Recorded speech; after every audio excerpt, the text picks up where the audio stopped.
अल्हम्दुलिल्लाह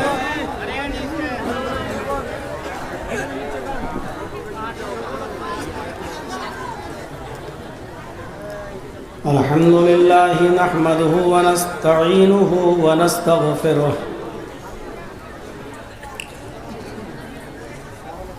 व नऊज़ु बिल्लाहि मिन शुरूरि अनफुसिना व मिन सय्यिआति अअमालिना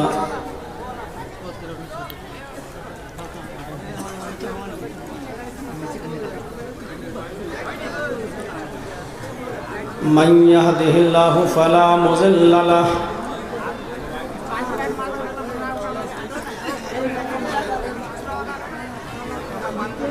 व मन युज़लिल्हु फला हादिय लहु।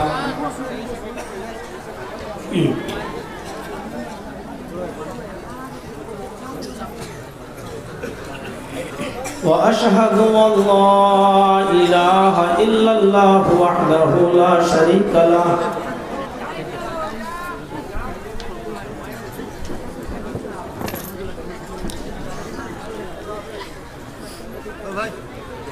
व अशहदु अन्ना मुहम्मदन अब्दुहु व रसूलुहु।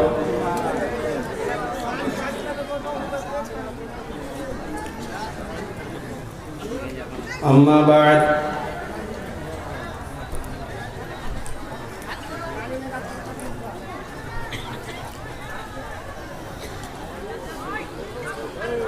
फ़इन्न खैरल हदीस किताबुल्लाह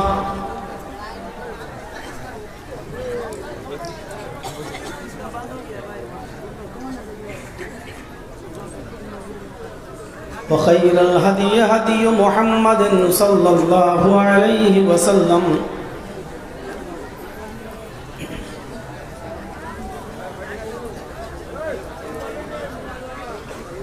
व शर्रुल उमूरि मुहदसातुहा व कुल्लु मुहदसतिन बिदअह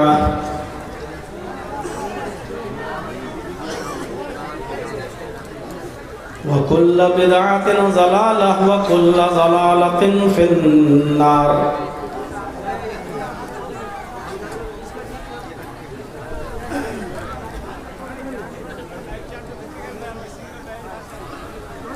अऊज़ु बिल्लाहि मिनश शैतानिर रजीम।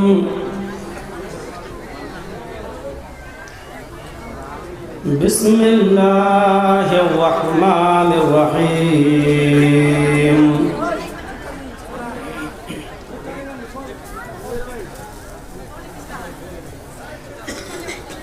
इन्नमल मुमिनूना अल्लज़ीना इज़ा ज़ुकिरल्लाहु वजिलत क़ुलूबुहुम व इज़ा तुलियत अलैहिम ज़ादतहुम ईमाना व अला रब्बिहिम यतवक्कलून।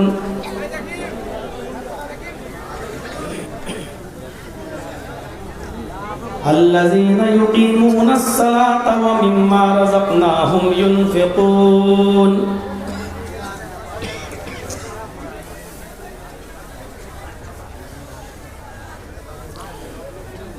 रब्बि इश्रह ली सदरी व यस्सिर ली अमरी वहलुल उक़दतम मिन लिसानी यफ़क़हू क़ौली। रब्बि ज़िदनी इल्मा अल्लाहुम्मा रब्बि ज़िदनी इल्मा।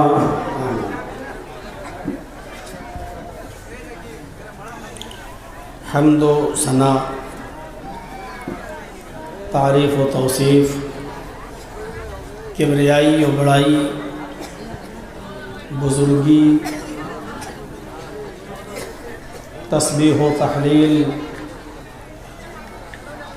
अल्लाह रब्बुल आलमीन के लिए लायक और सज़ावार है। वही अल्लाह उन तारीफ़ात का मुस्तहिक़ है।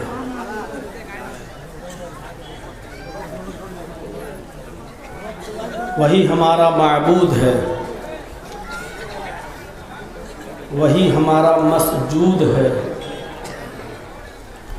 हम उसी अल्लाह की इबादत करते हैं और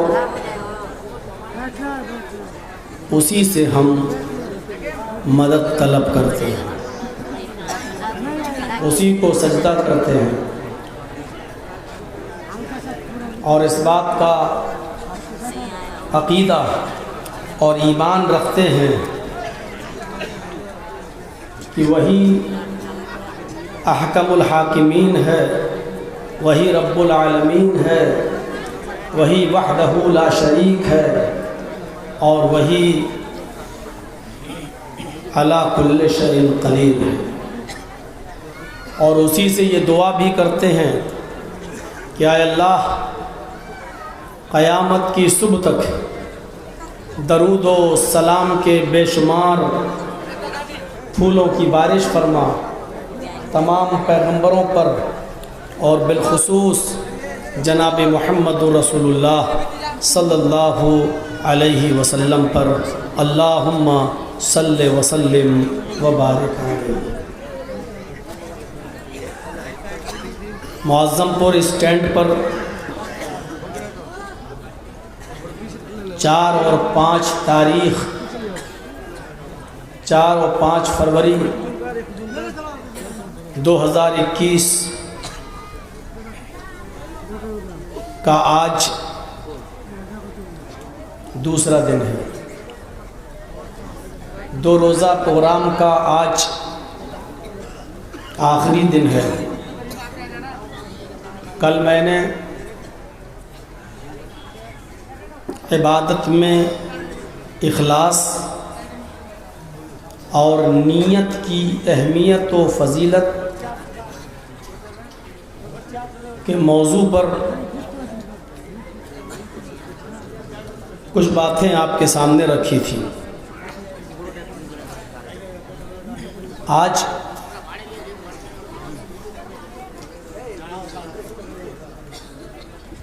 अहले ईमान की चंद सिफतें, मोमिन की चंद निशानियाँ, एक सच्चे मुसलमान की चंद अलामतें आपके सामने रखने जा रहा हूँ। जब हमारी नीयत सही है और हम इखलास के साथ इबादत करना शुरू कर देंगे तो हमारे अंदर ईमान भी पैदा होगा। अल्लाह ताला अहले ईमान से क्या चाहता है, एक मुसलमान से क्या चाहता है, या एक मुसलमान को, एक मोमिन को अपने अंदर कौन सी अलामतें और निशानियां अपने अंदर पैदा करने की ज़रूरत है, ये हमें गौर करना चाहिए।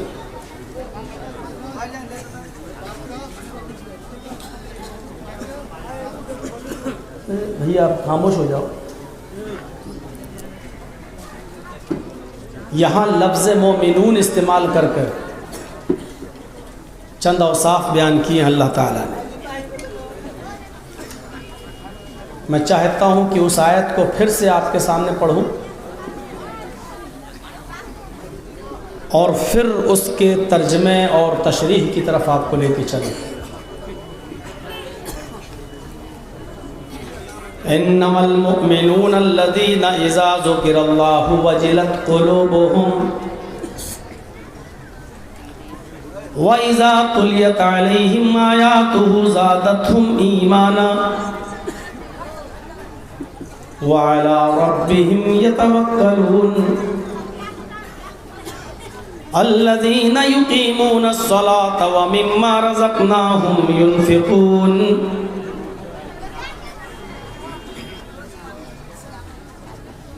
मैंने ये आपके सामने तिलावत किया।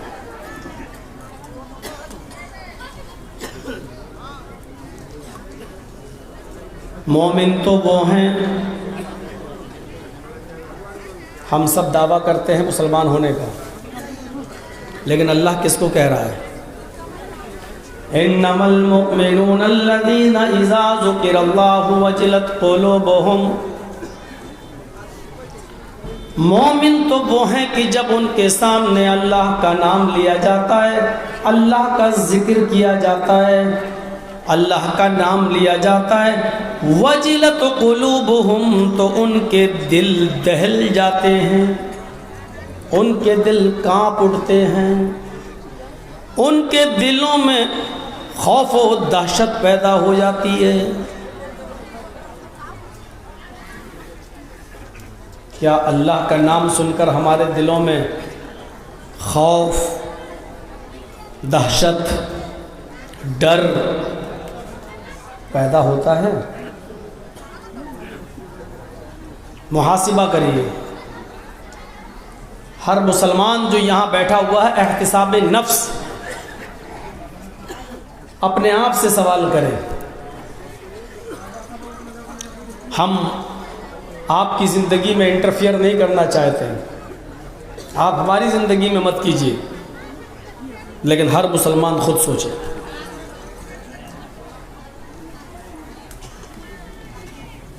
पहली सिफत, जब उसके सामने अल्लाह का नाम लिया जाता है तो उनके दिल कांप उठते हैं, थर्रा जाते हैं, उनके दिलों में खौफ और दहशत पैदा हो जाती है।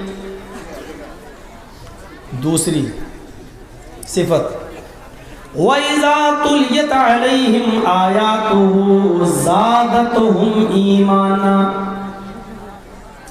और मोमिन वो हैं कि जब उनके सामने कुरान की तिलावत की जाती है, ज़ादतहुम ईमाना, तो उनके ईमान में ज़्यादती पैदा हो जाती है, उनका ईमान बढ़ जाता है। कुरान की आयत बता रही है ईमान घटता भी है और ईमान बढ़ता भी है। वइज़ा तुलियत अलैहिम आयातुहु ज़ादतहुम ईमाना। और मोमिन तो वो हैं कि जब उनके सामने कुरान की तिलावत की जाती है तो उनका ईमान बढ़ जाता है, उनके ईमान में इजाफा हो जाता है, ज़्यादती हो जाती है। व अला रब्बिहिम यतवक्कलून। और मोमिन तो वो हैं जो हर हाल में सिर्फ अपने रब पर तवक्कुल करते हैं, अपने रब के ऊपर भरोसा करते हैं। उनका एतबार, उनका भरोसा अल्लाह की ज़ात से हटकर कहीं नहीं जाता। क्या हमारा भरोसा अल्लाह की ज़ात पर है?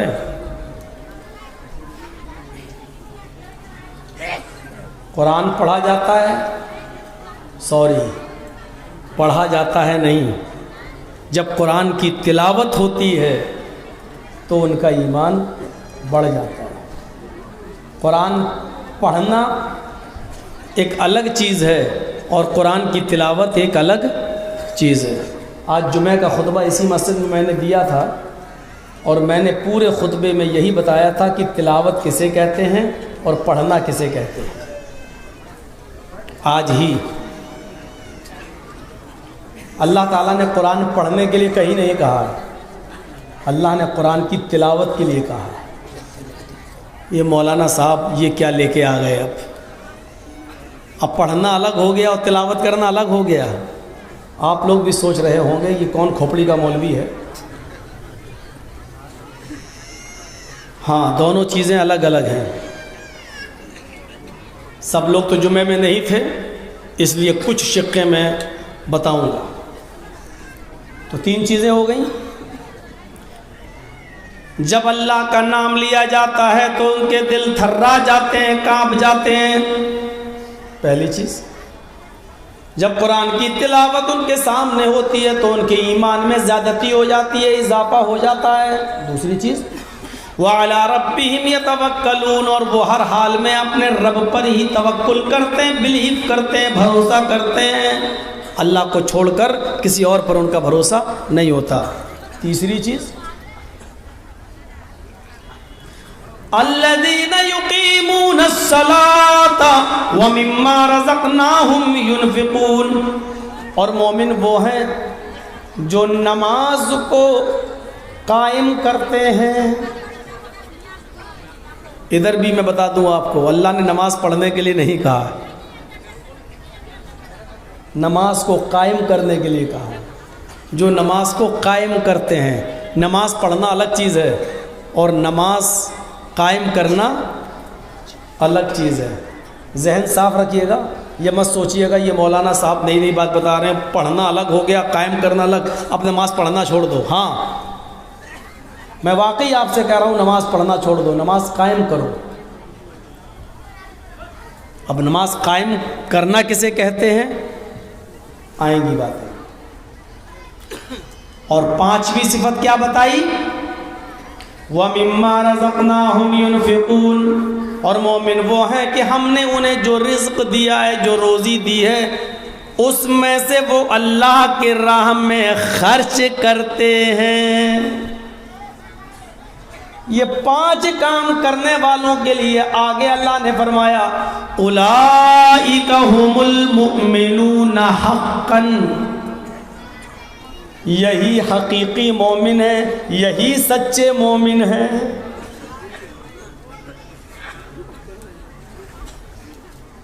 देख रहे हैं,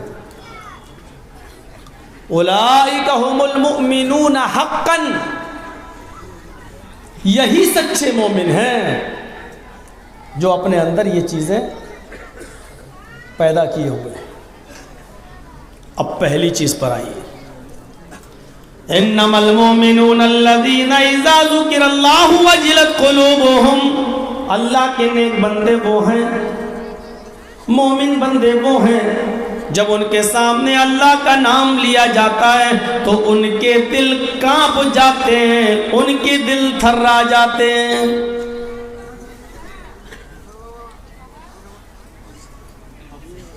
पेरिस की यूनिवर्सिटी है, उस यूनिवर्सिटी के अंदर कुछ ब्रांचेस अलग अलग हैं।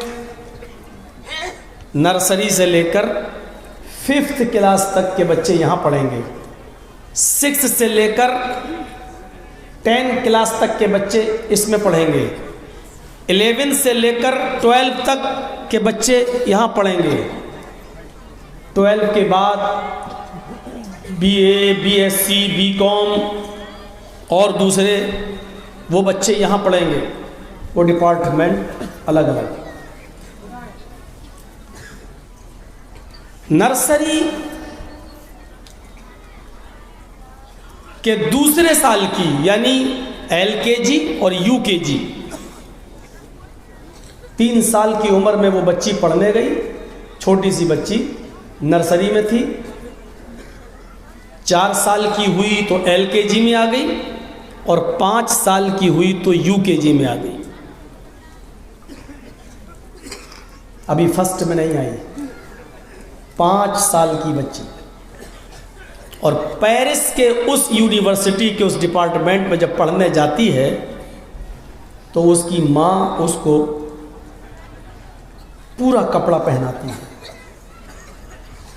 छोटी सी शलवार, छोटी सी कमीज़ भी फुल,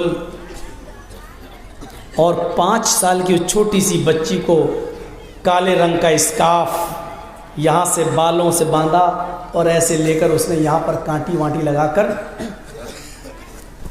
बाल छुपा दिए और पीछे बस्ता उसका बैग टांग दिया, बच्ची पढ़ने जाती। उससे पहले मैं आपको ये बता दूं कि मैं उस पेरिस की बात कर रहा हूं जो दुनिया का सबसे ज़्यादा गंदा और सबसे ज़्यादा बेशर्म माहौल अगर कहीं मिलेगा तो पेरिस में मिलेगा। मैं वर्ल्ड की बात कर रहा हूँ। और हिंदुस्तान का, अपने इंडिया का सबसे गंदा शहर देखना हो ड्रेस के एतबार से तो गोवा। मेरी गलत फहमी थी, पहले मैं बॉम्बे समझता था,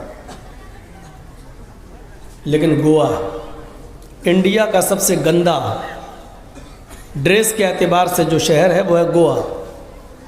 और दुनिया का सबसे गंदा अगर कोई शहर है ड्रेस के एतबार से तो पेरिस।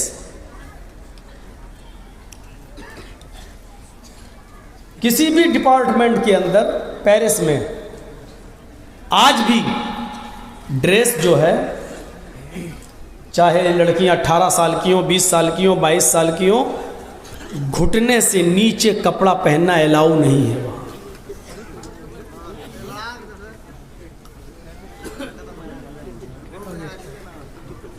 जगह नहीं है, दूसरे के सर पे बैठेंगे क्या? अरे बैठो ना, उल्टा सीधा बंगला मैं बोल दूंगा अभी, और हम लोग हंसेंगे। तो अरे बैठो ना यार, वहाँ कहाँ जा रहे थे? अरे ना जा रहा है, ना आ रहा है, ना बैठ रहा है, पता नहीं क्या। शादी हो गई तुम्हारी?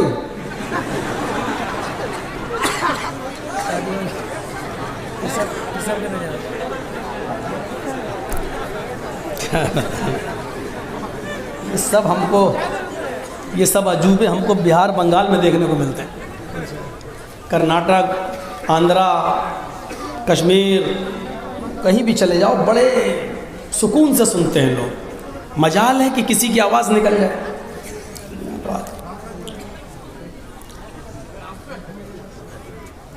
सुनिए, तो मैं अर्ज ये कर रहा था कि वो पेरिस सबसे गंदा, स्कर्ट घुटने से ऊपर कपड़े पहने जाते हैं वहां पर, घुटने से नीचे अलाउ नहीं, और ऊपर का ड्रेस भी बहुत छोटा, मतलब कमर और पिछली से नीचे ये कोख वगैरह का हिस्सा ओपन होना चाहिए। ये स्कूल और कॉलेज और यूनिवर्सिटीज़ की ड्रेसेस है पेरिस की। और इस स्कूल में 5 साल की बच्ची जब गई तो पूरा ड्रेस पहन के गई। हेड मिस्ट्रेस की नज़र जब उसके ऊपर पड़ी तो उस बच्ची को बुलाया और कहा कि ये तुम क्या पहन के आ गई हो, स्कूल का यूनिफॉर्म तो ये नहीं है। तो वो छोटी बच्ची थी, कहने लगी मेरी अम्मी ने यही पहनाया है, स्कूल से निकाल दिया, मतलब क्लास से निकाल दिया, जाओ आज छोड़ो, कल से आना और स्कूल की ड्रेस पहन के आना। उसने अपनी माँ से कहा, घर आने के बाद हमको क्लास में नहीं पढ़ने दिया, क्यों? ये ड्रेस पहन के आए। कहा स्कूल की यूनिफॉर्म पहन के आना। उसकी माँ ने कहा बेटी कल तुम फिर यही ड्रेस पहन के जाना।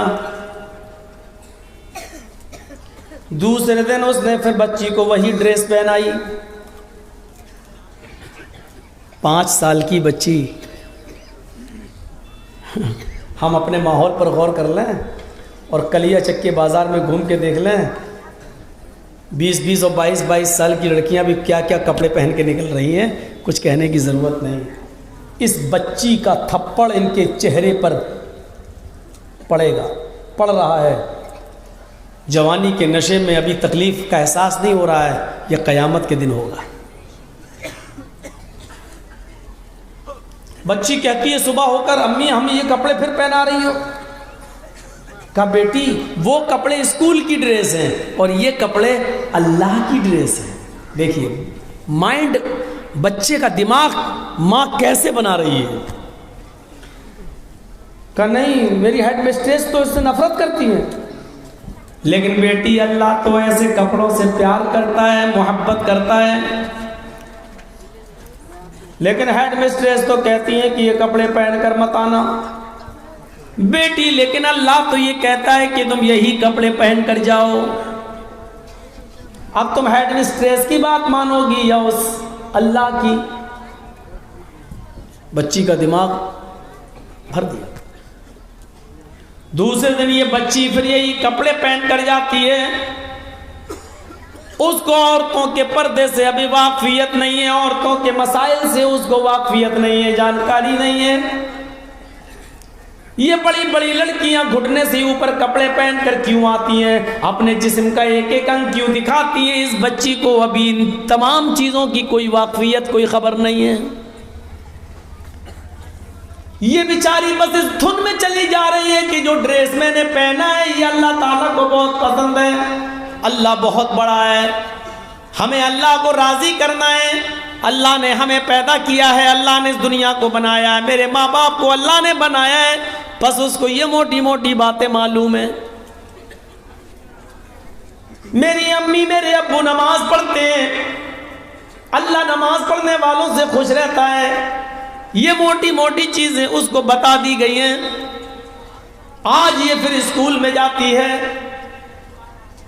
हेड मिस्ट्रेस क्लास में पहुंच जाती है, वो क्रिश्चियन है ईसाई है, उस हेड मिस्ट्रेस की एज है 26 साल 26 ईयर्स, शादीशुदा है, लेकिन हेड मिस्ट्रेस भी घुटने से ऊपर के कपड़े पहनकर पढ़ाने आती है। उसके सर के बाल खुले हुए हैं, सर पे दुपट्टा नहीं है, ओढ़नी अलाउ नहीं है। हेड मिस्ट्रेस ने उस बच्ची को देखते ही कहा कि आज तुमने फिर अब मेरी बात नहीं मानी और वही कपड़ा पहन के चली आई हो, इधर आओ। वो करीब गई, स्केल उठाई, हाथ फैलाओ, मासूम सी बच्ची ने हाथ फैला दिया। हेड मिस्ट्रेस ताबड़तोड़ उस मासूम बच्ची के हाथ पर छड़ियां बरसाने लगी, इस हाथ में मारती वो बच्ची हाथ इधर कर लेती, दूसरा हाथ फैला देती, दूसरे हाथ पे मारती, वो हाथ बगल में दबा लेती, पहला हाथ फैला देती। 5-6 छड़ियां खाने के बाद वो छोटी सी बच्ची कहती है कि मेरी समझ में नहीं आता है मैम, मैं किसकी बात मानूं और किसकी नहीं मानूं। हेड मिस्ट्रेस मैं हूं, तुम्हें मेरी बात माननी चाहिए। फिर क्या इस स्कूल के अंदर कोई और भी है जो ये ड्रेस पहन कर आने के लिए बोलता है? कहा नहीं। फिर तुमने ये क्यों कहा कि मैं किसकी बात मानूं किसकी नहीं? कहा है आप कहती है कि छोटे छोटे कपड़े पहन के आओ, लेकिन कोई और है जो ये कहता है कि ये कपड़े गंदे हैं, ये कपड़े खराब हैं, तुम ये कपड़े पहन कर जाओ। कहा कौन है? बताओ कौन है? कहती है नहीं, इस स्कूल में कोई नहीं है। तो कौन है जो हमारे कपड़ों को खराब कहता है और तुम्हारे कपड़ों को अच्छा कहता है? बताओ नहीं तो और मारूंगा। वो चीखते हुए कहती है मैम ये छोटे छोटे कपड़े खराब हैं, और जो मुझसे ये कहता है कि ये कपड़े पहन कर जाओ, ये अच्छे कपड़े हैं, शरीफ लोग ये कपड़े पहनते हैं, और उन छोटे छोटे कपड़ों को पहन कर आने से मना करता है अगर कोई है तो वो है मेरा अल्लाह, मेरा अल्लाह, मेरा अल्लाह।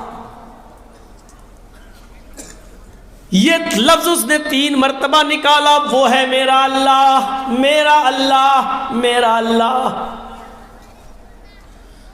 हेड मिस्ट्रेस के हाथ से छड़ी छूट गई। इस छोटी सी बच्ची के अंदर ये संस्कार किसने, ये तहजीब किसने भरी है? हमारे इन कपड़ों को गंदा और इन कपड़ों को अच्छा बताने की शिक्षा और तालीम इसको किसने दी? यकीनन इसकी मां ने इसको बताया होगा, लेकिन इस बच्ची ने अपनी मां का भी नाम नहीं लिया, बल्कि डायरेक्ट इस बच्ची ने अल्लाह का नाम लिया। यानी इस मां ने इसको ये तालीम दी कि ये छोटे छोटे कपड़े में जो तुमको पहनने से रोक रही हूं, ये मेरा रोकना नहीं है बल्कि अल्लाह का रोकना है। हेड मिस्ट्रेस का सर चकराने लगा। उसने उस बच्ची से कहा कि अपनी जगह पर बैठ जाओ। फिर वो पढ़ा नहीं सकी, उसने अपना पर्स उठाया, सर में उसके दर्द होने लगा और वो स्कूल छोड़कर सीधे घर की तरफ चली जाती है। घर में घुसती है तो उसके हस्बैंड ने कहा कि आज तुम बहुत जल्दी आ गई हो। कहने लगी प्लीज आज मुझे डिस्टर्ब ना करना, मुझे नींद आ रही है, सो जाने दो, मेरे सर में दर्द है। उसने ब्लैंकेट कंबल को अपने ऊपर डाला और लेट गई। जितनी देर वो ब्लैंकेट के नीचे कंबल के नीचे लेटी थी, वो सोच रही है मेरी उम्र 26 साल की, जो कपड़े पहनकर मैं स्कूल में जाती हूं, इन कपड़ों को तो हमारे नबी ईसा मसीह ने भी पहनने का हुक्म नहीं दिया। आखिर वो कौन सी किताब है जिसने छोटी सी बच्ची की जिंदगी बदल दी? और उस किताब पर अमल करने के बाद उसकी मां ने अपनी बच्ची को स्कूल से निकाले जाने के डर के बावजूद भी यही कपड़े पहनाए और भेजा। वो यही सोचती रही और पूरी रात उसने इसी हाल में गुजार दी, न खाया न पिया। और सुबह होकर खुद ये औरत, ये 26 साल की क्रिश्चियन हेड मिस्ट्रेस उस लड़की के घर जाती है, उस बच्ची के साथ, कि मुझे तुम्हारी अम्मी से मिलना है। और बहुत देर तक उसकी माँ से मुलाकात की और कहा कि मुझे भी कुछ नसीहत करो। तो इस छोटी सी 5 साल की बच्ची की माँ ने इसको एक कुरान दे दिया जो इंग्लिश में उसका ट्रांसलेट था। ये पढ़िए आप। 2 महीने उसने कुरान की स्टडी की। सूरह बकरा खत्म होने के बाद धीरे धीरे आगे बढ़ते बढ़ते जब वो सूरह निसा पर पहुंची, जहां औरतों के मसाइल बयान किए गए हैं, सूरह निसा पूरी पढ़ने के बाद वो चीख उठी, लोग झूठ बोलते हैं, लोग झूठ बोलते हैं कि इस्लाम ने औरत को इज्जत नहीं दी, इस्लाम ने औरत को मकाम नहीं दिया, इस्लाम ने औरत को वकार नहीं दिया, इज्जत नहीं दी। इस्लाम से ज्यादा तो औरत की कोई इज्जत करने वाला है ही नहीं। इस्लाम से ज्यादा औरत की कोई एहतराम करने वाला, इज्जत करने वाला कोई मजहब ही नहीं है। 2 महीने के बाद वो उसी लड़की की माँ के पास आती है और कहती है कि मुझे भी इस्लाम का कलमा पढ़ा दो। उस औरत ने उसको गुस्ल कराया और फिर कलमा पढ़ाया, अशहदु अल्ला इलाहा इल्लल्लाह व अशहदु अन्ना मुहम्मदन अब्दुहु व रसूलुहु। वो कलमा पढ़कर इस्लाम ले आती है और जिस दिन से इस्लाम लाई उस दिन से इस्लामी लिबास पहनना शुरू कर दिया। ये 26 साल की हेड मिस्ट्रेस जो कल तक स्कर्ट पहनकर जाया करती थी पढ़ाने के लिए, आज शलवार पहने हुए है, कमीज पहने हुए है, हाथों में ग्लव्स भी हैं, पैरों में सॉक्स भी हैं और सर के ऊपर अबाया, बुर्का भी है, नकाब भी है, चेहरा भी छिपा हुआ है। अब वो इस तरीके से पढ़ने के लिए पढ़ाने के लिए जाती है। फिर उसके ऊपर केस होता है स्कूल मैनेजमेंट की तरफ से। पेरिस की अदालत में वो केस लड़ती है और केस लड़ने के बाद पेरिस की अदालत उसको ये हुक्म सुनाती है कि तुम इस्लाम ला चुकी हो, तुम आजाद हो, कोई भी मजहब अपनी मर्जी से अगर कबूल करती हो तो किसी को कोई एतराज नहीं, और अगर तुम अपनी मर्जी से ये ड्रेस पहनती हो तो इस पर भी स्कूल मैनेजमेंट को एतराज नहीं होना चाहिए, क्योंकि हर इंसान को अपनी आज़ादी के साथ जीने की आज़ादी है, पहनने की आज़ादी और खाने की आज़ादी है। जब हम किसी से स्कर्ट और उससे भी छोटे कपड़े पहनने की आज़ादी नहीं छीन सकते तो हम किसी से ये आज़ादी भी नहीं छीन सकते कि अगर वो अबाया नकाब बुर्के में जाना चाहे तो हमें क्या एतराज है, उसकी ज़िंदगी उसकी लाइफ वो जाने। मुकदमा जीत जाती है और आज भी वो पेरिस की उसी यूनिवर्सिटी में नकाब लगा के जाती है। ये छोटी सी बच्ची उसके ईमान लाने का जरिया बन गई। उस बच्ची ने क्या कहा था, मेरी समझ में नहीं आता कि मैं किसकी मानूं किसकी नहीं। अच्छा, किसी और की भी मानती हो? कौन है जो तुम्हें ये कपड़ा पहन कर आने के लिए बोलता है? इस लड़की ने क्या कहा था, वो है मेरा अल्लाह, मेरा अल्लाह, मेरा अल्लाह। कल तक